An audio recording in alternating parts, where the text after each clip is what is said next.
Welcome back to Rules of Engagement. We just talked over a little bit about how Flash used great ways to cross the map and how you can use those back at home to execute your timing attacks without fear of being counterattacked, without fear of being ambushed. We're about to get on to a Protoss versus Zerg build about how to be flexible with your timings, but before that I want to remind you guys, if you missed a section of this show or you missed a previous show and you want to catch up on it, go to youtube.com/officialmlgsc2, and of course there you can see all of Major League Gaming's SC2 content videos. If you go into their playlist, there's a Rules of Engagement playlist. You can catch all the Rules of Engagement sections. Each section has its own VOD. It's a pretty easy format to find and very convenient for you guys back at home. So let's talk a little bit about this PVZ build.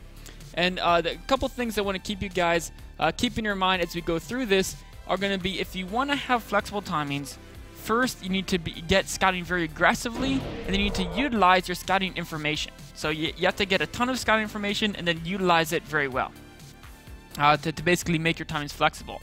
Then I'm going to talk about how Hero timed a third base based on that aggressive scouting information he got, and then I'm going to talk about how he timed his a 3-base attack based on that scouting information as well. So it all comes back to the first part, which is first you got to get the information, and then you got to extrapolate knowledge from it. So let's jump into the replay and talk about the type of build he's doing. So if you look at the production tab right now, we can see he's going Stargate units, right? He opened with single Void Ray, it's gone and killed an Overlord, and now he's getting Phoenixes, and he's following it up with a very fast robotics facility. This is very standard.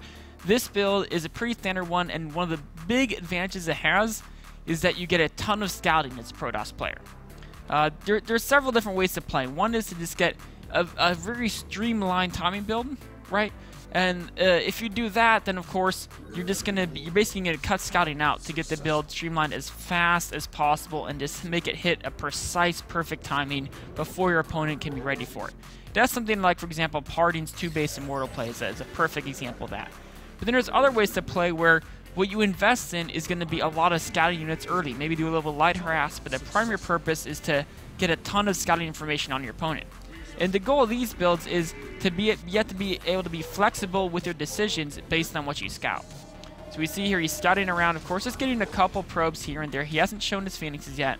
And the reason why he hasn't shown those Phoenixes yet is because he's hoping he can kind of isolate a queen here and there and maybe pick some off later.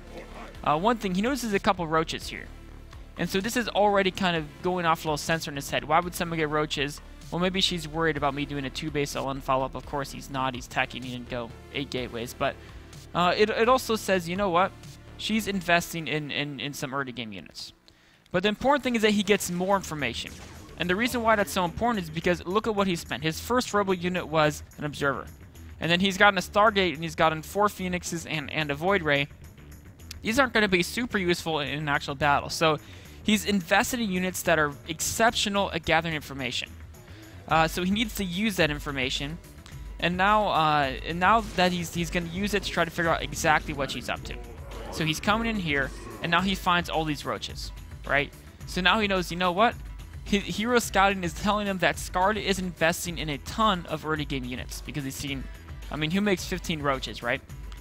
And now this is basically the first part of the build. It's that he's utilized this aggressive scouting pretty well for the first 10 minutes. He knows exactly what Scarlet is up to. And so now we're going to talk about the timing of the third base. So right now, in fact, actually right about like 10 seconds ago, basically, he was thinking, I want to take a third base. Usually about 10-minute mark is when you want to take it. But as soon as he gets in here and he sees what's going on, he's like, okay, you know what? If Scarlet is going to invest into this many early game units, then Hero can afford to take a later third game base. Or later third base, sorry. So ideally he'd be starting Nexus right around now, right around the same time he's going to start the Colossus. The Colossus it should be started right around now as well. Normally you start the third at the same time you start the Colossus. But because he sees all these roaches, he's like, you know what? This army cannot defend a third, so I'm going to warp in some more units, just hold on to my minerals, and I'll take the third now at 11, 11:30, 12 minutes, something like that. And so he's taking this third base. He's moving out here at 11:30 when he originally wanted to move out at 10 minutes. So he's delaying his third by at least a minute, if not more.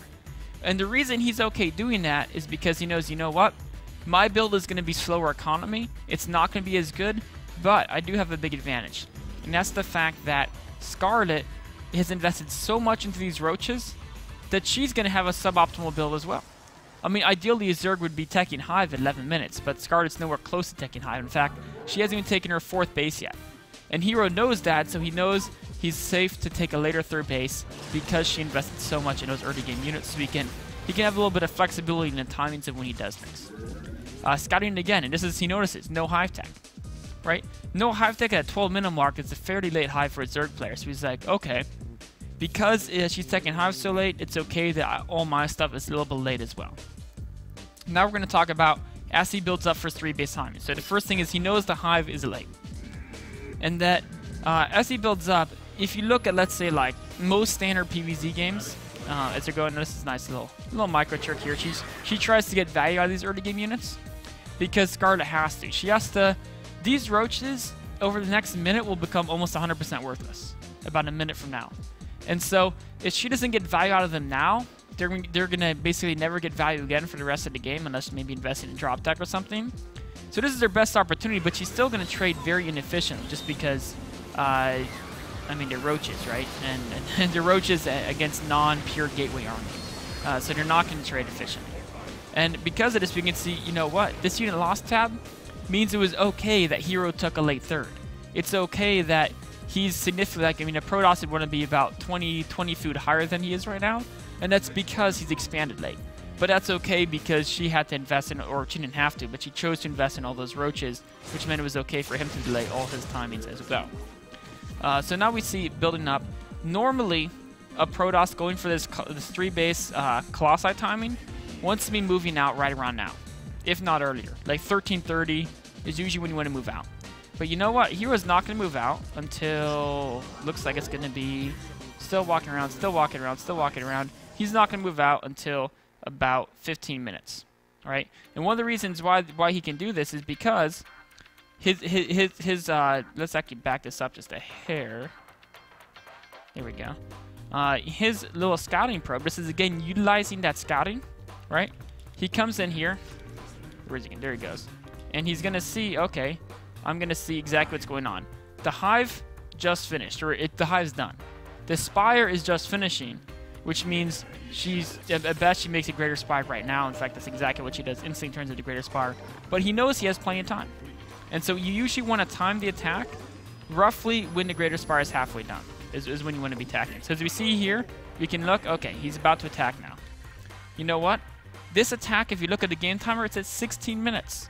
This attack seems like it's really late, but the timing is actually perfect. It hits right when the Greater Spire is about halfway done, and this is perfect because even though it looks late, the whole game is late. And he's been able to tell that the whole game would be late because she did something weird where she made a bunch of roaches early, hoping that he would take a 3rd at a normal time, and then she would just kill it with roaches and get ahead. But because he scouted and he was flexible in his timings, and he was like, okay, I'll just push everything back a bit, and that means the roaches are not worthless. Because he had that flexibility to delay everything and know that he was safe in doing so because of his scouting, all of a sudden, his timing is actually great. You know, he's 8 food ahead, and he can just push through here. And, I mean, she doesn't even have the spine cores up yet. She tries to defend with a force that's like this, with the, you know, the Greater Spire partially done. But there's not enough Corruptors to really kill the Colossi effectively. Great job of focusing down those Corruptors, and Festers use up almost all their energy. Zerglings are gone, and then the massive amount of Warp Gate reinforcements Hero was able to do just straight overpower Scarlet and wins the game. So the last thing I want to talk about here is, you know, he's going to just overpower the mass Warp Gates. Let's just fast forward through this. It's kind of back, it looks like it's back and forth, but it's mostly just her and Festers running out of energy, and then as he pushes through here, she's got absolutely nothing left but Zerglings. Push continues, mass Warpins, and it's over, right? In fact, there's a GG right there. Now, the question is this looked like a great reaction to what she did, but if you're some Zergs back at home, you're like, you know what? I'm in a position where I made a few... Actually, let's back this up just a hair. Many Zergs in that position where, you know what, you made a few roaches early and weren't able to get any value from them, right? There's absolutely nothing you could really... Let's back this up a tiny bit more. Oops. That's a minute before... Well, we'll just do times 8. You're in that position where you can't really get much value out of your Zerglings, or out of your roaches early, and you feel like you're behind. Well, this is where, if you're a Zerg player and you're Scarlet, you should never have built these spine cores here. If you're going 3-base Broodlord, or 4-base Broodlord, you really should think, you know what? I don't need 4 base brood lord. If I can get tech straight to brood lords, I only need 3 base. So your spine crawlers, unless you're ahead enough that you think you can hold the 4th for sure, your spine crawlers should all be here.